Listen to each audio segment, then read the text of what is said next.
On vous dit, et vous avez tendance à le croire, que la guérison vous rendra plus doux, plus aimable, plus serein. Cette vision est belle, presque idyllique, et elle résonne avec une soif universelle de paix intérieure. Mais Carl Jung, l'un des esprits les plus pénétrants du XXe siècle, a mis en lumière une vérité psychologique qui pulvérise cette illusion réconfortante. Un empathe guéri ne devient pas simplement une version plus agréable de lui-même. Il devient, d'une certaine manière, dangereux. Non pas pour l'innocent, l'authentique ou le vulnérable, mais dangereux d'une manière qui inspire une terreur primale à quiconque a déjà tenté de l'utiliser, de le manipuler ou de le diminuer. Laissez-moi vous dévoiler ce que Jung considérait comme la transformation la plus inattendue et la plus radicale de la psyché humaine, un processus qu'il a nommé le processus d'individuation. Lorsque l'empathe parvient enfin à intégrer son ombre, cette part de lui-même longtemps refoulée, ignorée, jugée inacceptable, et qu'il franchit le seuil qui sépare le guérisseur blessé de l'arme psychologique consciente, il ne se contente pas de changer. Il devient, dans un sens profond, intouchable, et c'est précisément cette invulnérabilité nouvelle qui prive les manipulateurs de leur sommeil. Pour véritablement saisir la nature de cet être transformé, il nous faut d'abord disséquer ce qu'il était auparavant, dans son état non guéri. L'empathe non guéri existe dans ce que Jung appelait un état de participation mystique inconsciente, fonctionnant comme un absorbeur de chocs émotionnels pour son environnement. Il est une sorte d'amortisseur psychique, conçu pour encaisser impact après impact, protégeant les autres de la force brute de la vie, tout en se détruisant lentement, inexorablement, dans ce processus sacrificiel. Ces individus ont passé des années, souvent des décennies, à absorber le chaos émotionnel de leur entourage. La rage contenue d'un père alcoolique, la dépression silencieuse et insidieuse d'une mère, l'infidélité d'un partenaire que leur système nerveux a détecté bien avant que les preuves tangibles n'apparaissent, la jalousie d'un collègue déguisé en sollicitude mielleuse. Ils ont tout absorbé, non par choix délibéré, mais parce que leur constitution psychique est câblée pour capter chaque fréquence, chaque vibration, chaque sous-texte émotionnel apporté. Jung décrivait ce phénomène comme une absence de frontières psychiques claires, une porosité qui rend l'individu incapable de distinguer ses propres émotions de celles des autres. Vous ne ressentiez pas seulement vos propres peines ou vos propres joies, vous portiez le poids inconscient collectif de tous ceux qui vous entouraient, leurs ombres, leurs douleurs niées, leurs traumatismes non résolus. Tout cela se déversait en vous comme si vous étiez une sorte de décharge cosmique pour la souffrance humaine, un réceptacle silencieux pour les toxines psychiques d'autrui. Et le pire dans cette situation n'était pas la douleur elle-même, aussi écrasante fut-elle. Le pire, c'était la croyance erronée que c'était là votre raison d'être, votre mission sacrée. Vous aviez fini par croire que votre sensibilité exacerbée, cette capacité à tout ressentir avec une intensité déconcertante, signifiait que vous étiez destiné à réparer tout le monde, à sauver chaque âme en peine, à offrir un espace inconditionnel à quiconque en avait besoin. Vous avez bâti toute votre identité sur ce rôle, l'ami thérapeute, le traducteur émotionnel, celui qui comprend toujours sans qu'on ait besoin de lui expliquer. Vous étiez le pilier, le roc, le confident ultime. Mais voici la vérité que personne ne vous a jamais dite. Pendant que vous étiez occupé à absorber l'obscurité des autres, vous ignoriez la vôtre. Vous n'aviez pas de limites, car poser des limites vous semblait un acte de cruauté intolérable. Vous n'aviez pas de frontières, car l'égoïsme vous paraissait être le péché capital. Vous disiez oui alors que votre être tout entier hurlait non. Vous souriez alors que vous aviez envie de crier à plein poumon. Vous restiez alors que chaque cellule de votre corps vous suppliait de fuir. Et lentement, si lentement que le processus était presque imperceptible, vous avez commencé à disparaître. Le véritable vous, votre essence authentique, s'est retrouvé enseveli sous des couches et des couches d'émotions non traitées qui ne vous appartenaient même pas. Jung a observé ce schéma à maintes reprises dans sa pratique clinique. Des empathes venaient le consulter, non pas parce qu'ils souffraient de maladies mentales au sens classique du terme, mais parce qu'ils se noyaient dans un océan de conscience qui n'était pas le leur. Ils étaient saturés, intoxiqués par les affects des autres. Imaginons un profil composite, basé sur les observations cliniques de Jung, d'un individu qu'il aurait probablement classé dans le type psychologique intuitif introverti. Cette personne entrait dans une pièce et sentait immédiatement l'atmosphère psychologique. Qui mentait, qui souffrait en silence, qui nourrissait un ressentiment secret.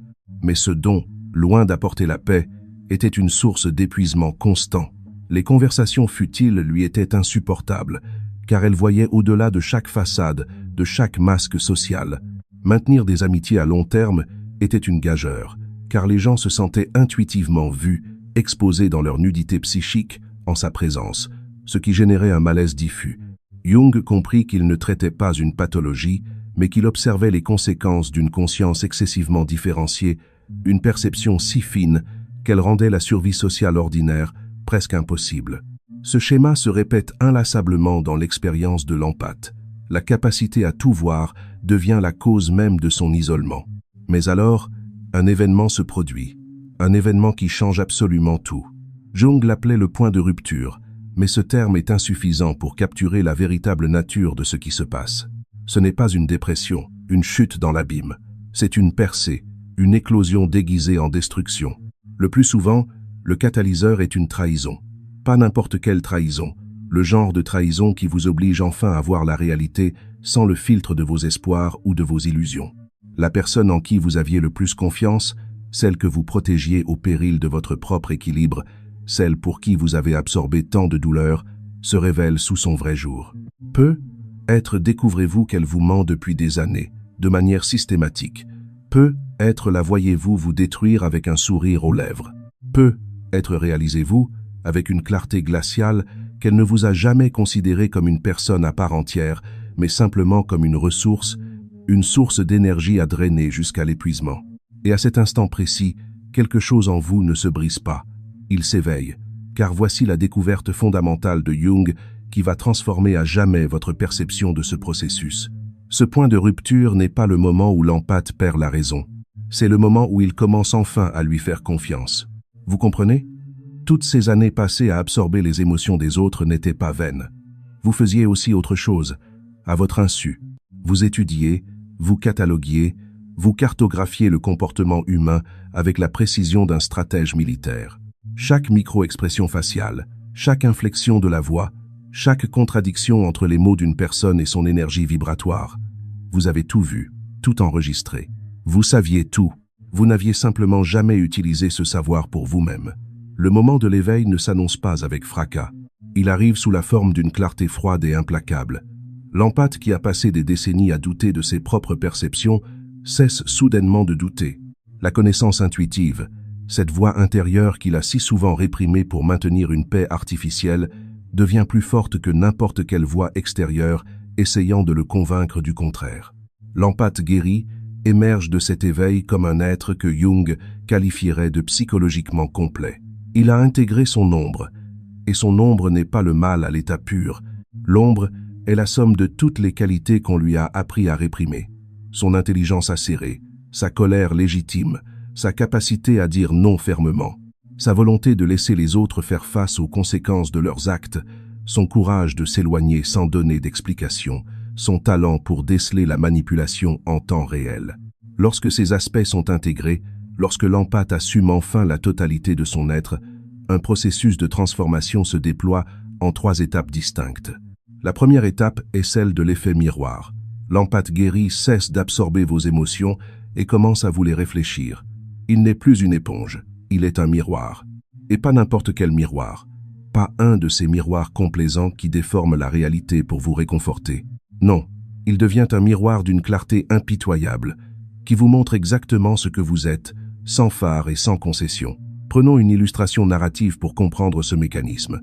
Imaginez un individu au profil narcissique, qui a passé des années à utiliser les empathes comme des distributeurs automatiques d'approbation et de validation émotionnelle. Il dit quelque chose de cruel, et l'empathe l'absorbe, le neutralise.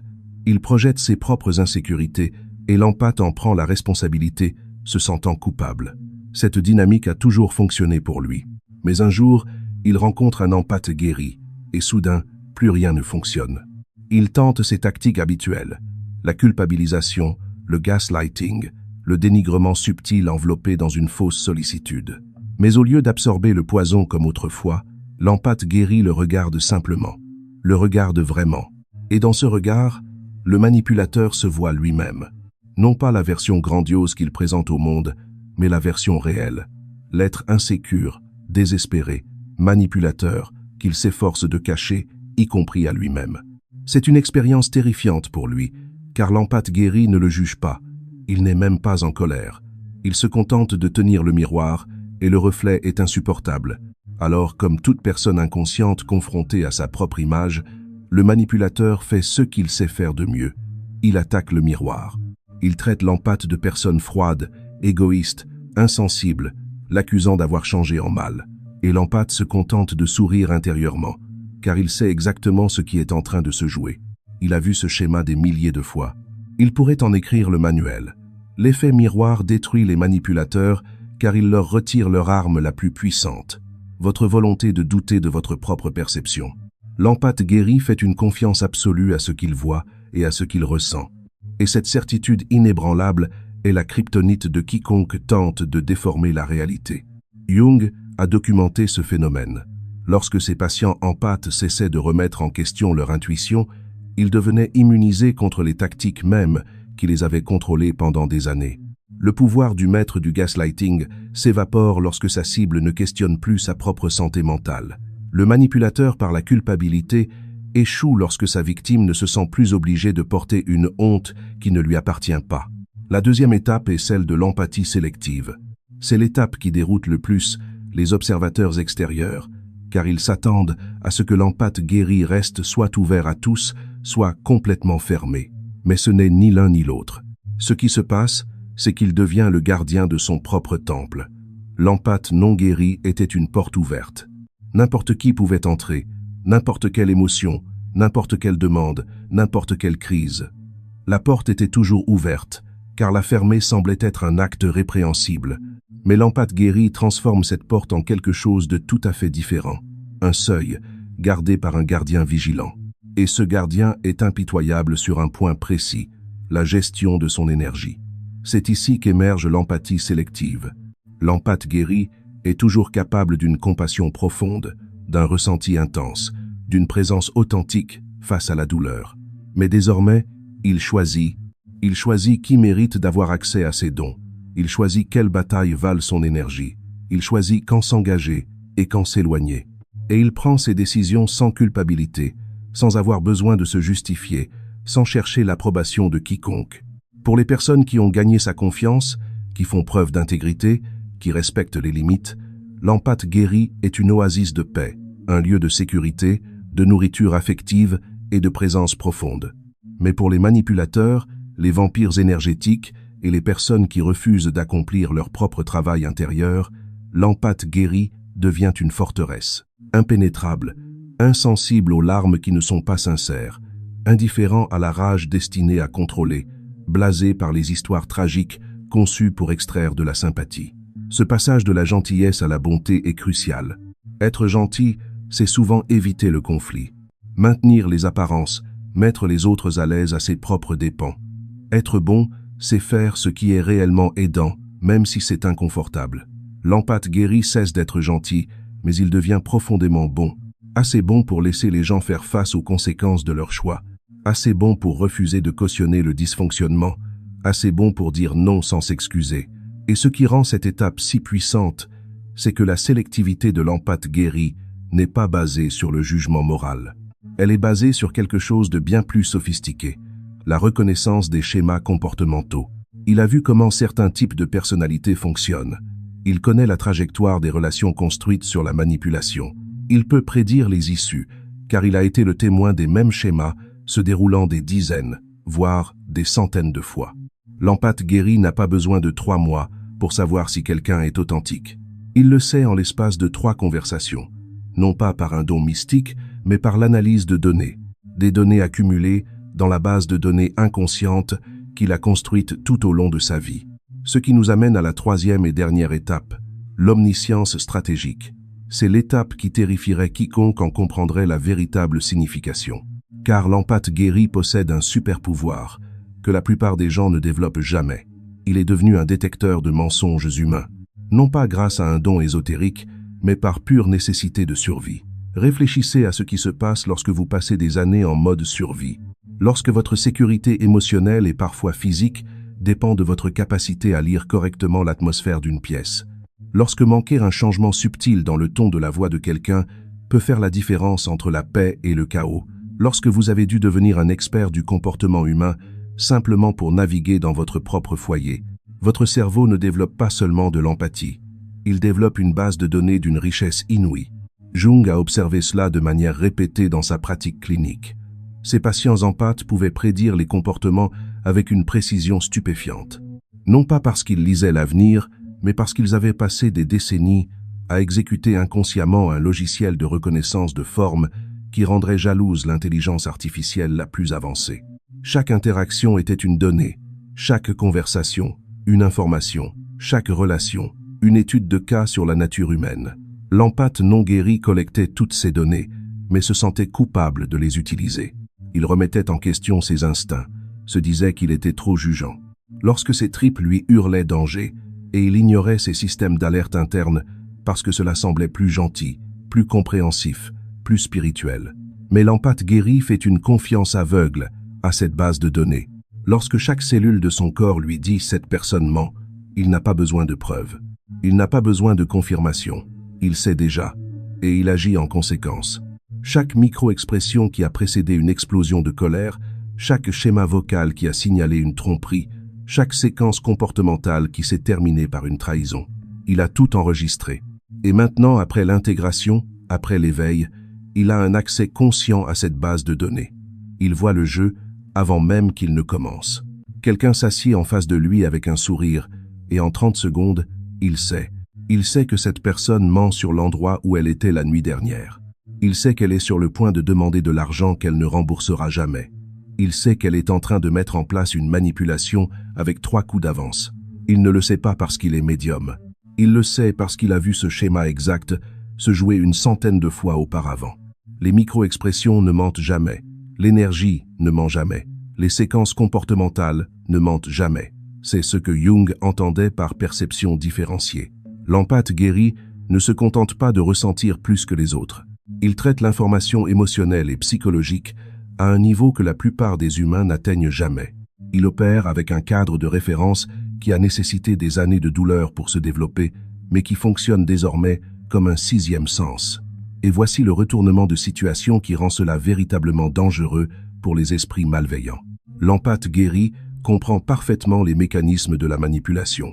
Il pourrait vous manipuler avec plus de facilité que le narcissique le plus aguerri.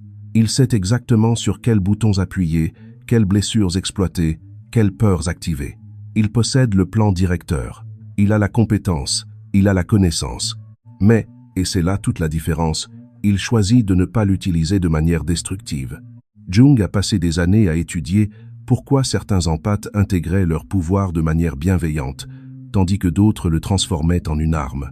Il a découvert que la différence tenait à une seule chose, le choix conscient.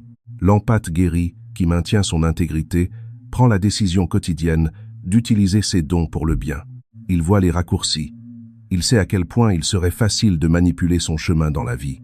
Il reconnaît que sa compréhension de la psychologie humaine lui donne un avantage injuste dans presque toutes les interactions, mais il refuse de saisir cet avantage. Non pas parce qu'il est faible, mais parce qu'il est assez fort pour choisir le chemin le plus difficile, assez fort pour gagner sans tricher, assez fort pour influencer sans manipuler.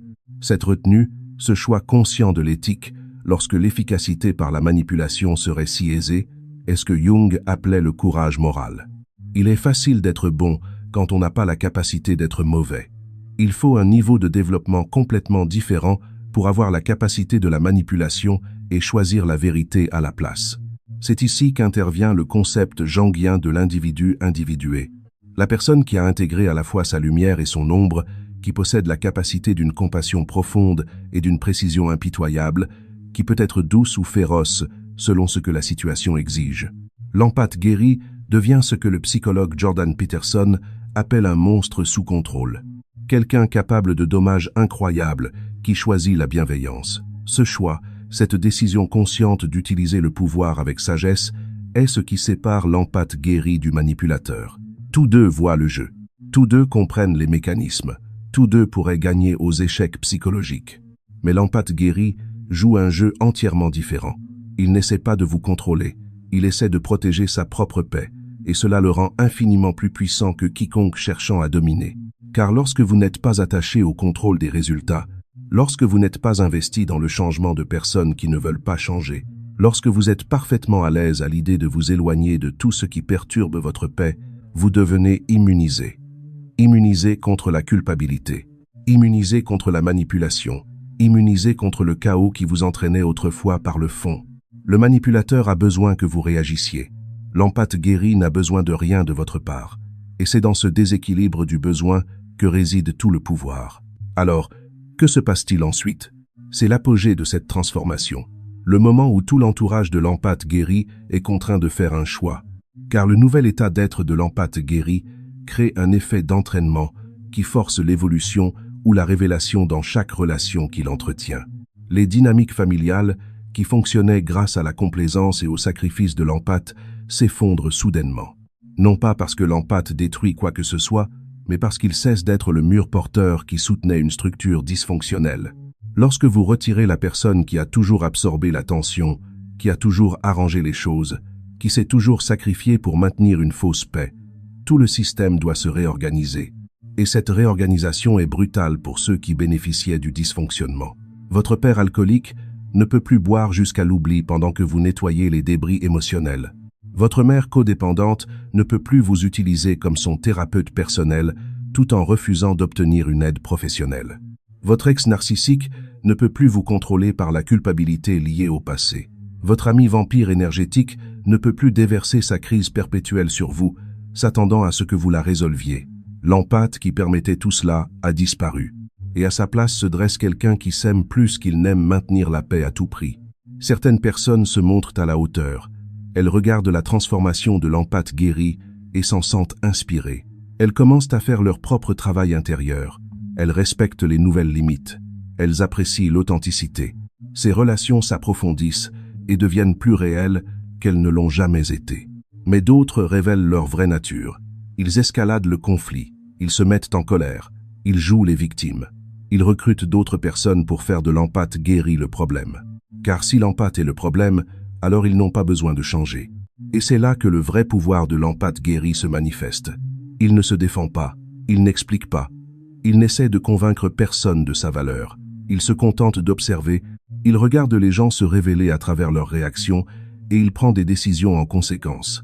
Non pas avec colère, non pas avec amertume, mais avec une clarté absolue. C'est le concept jungien de participation consciente en action. L'empathe guéri s'engage avec la réalité telle qu'elle est, et non telle qu'il souhaiterait qu'elle soit. Il voit les gens clairement, il les accepte tels qu'ils sont, et il choisit ses relations sur la base de cette vision claire.